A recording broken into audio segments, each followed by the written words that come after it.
Conversation running dry, here are the 10 best competitive party games you can play right now. The beauty of a good party game is that anyone can just pick up, play and be a master in no time at all. While practice obviously helps, there's nothing quite like wiping the floor with your friends minutes after your first go. And whether you want to go duck shooting, head to an octopus birthday party with a present, or even wrap 2 giant sausage humans around a ball, yes really that's a thing, games can be the perfect icebreaker. And if the competition gets too much, you can always check out our local co-op games list instead. But in the meantime, here are the very best competitive games to get the party started. Duck Game, a multiplayer shooter somehow made 3000% better by the fact there's a quack button to hammer when you smugly win. Literal quickfire rounds pit you against your feathered friends in platforming levels scattered with a dangerous array of weaponry. All you have to do is make sure you get to them first. There's flamethrowers if you fancy some flame-grilled duck, shotguns, sucker guns, laser rifles, and perhaps most satisfyingly of all, net guns that let you wrap up your opponents, pick them up like a bag of trash, then fling them mercilessly over the edge of the map. While some arenas are simple enough, get gun, shoot duck, others are a tad more surreal with musical instruments and hidden keys to unlock rooms with more dangerous weapons. And you thought it was only chickens that had drumsticks.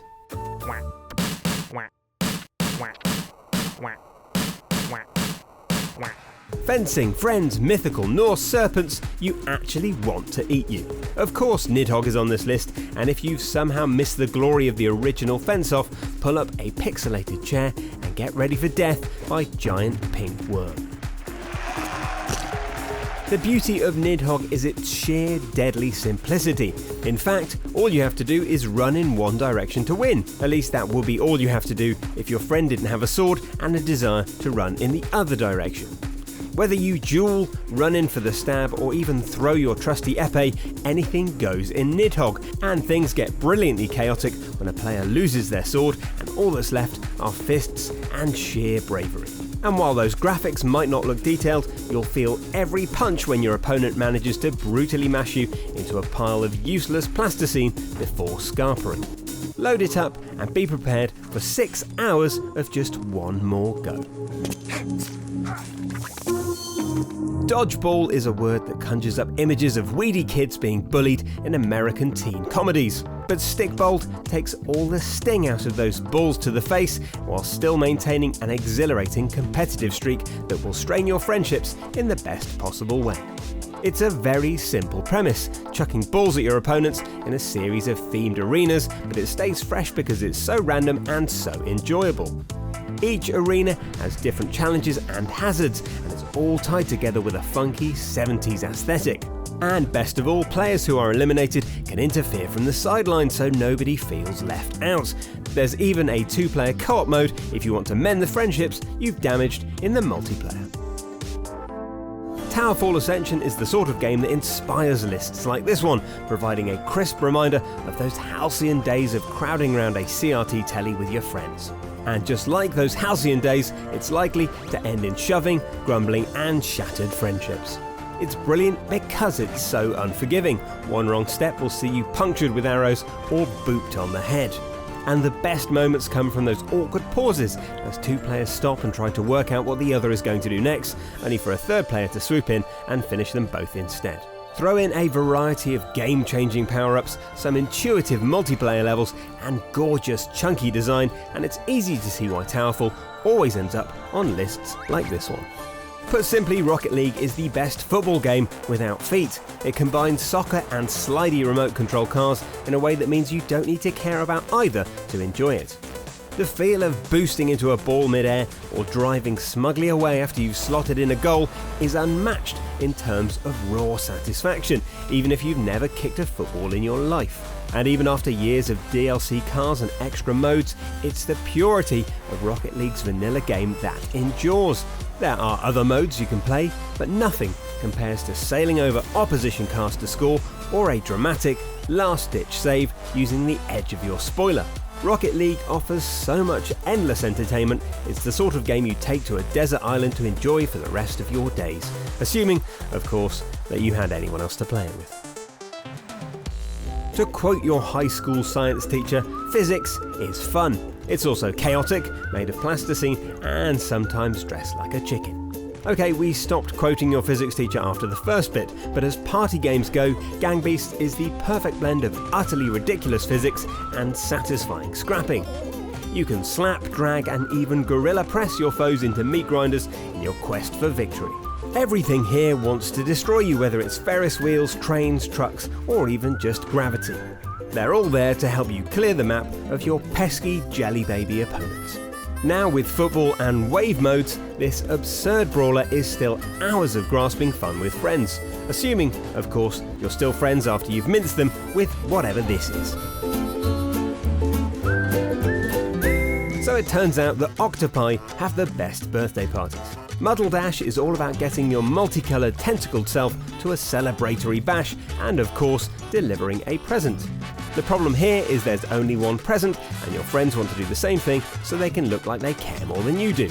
Cue competing platforming chaos as you fight tooth, nail and tentacle to be the octopus that arrives with the gift.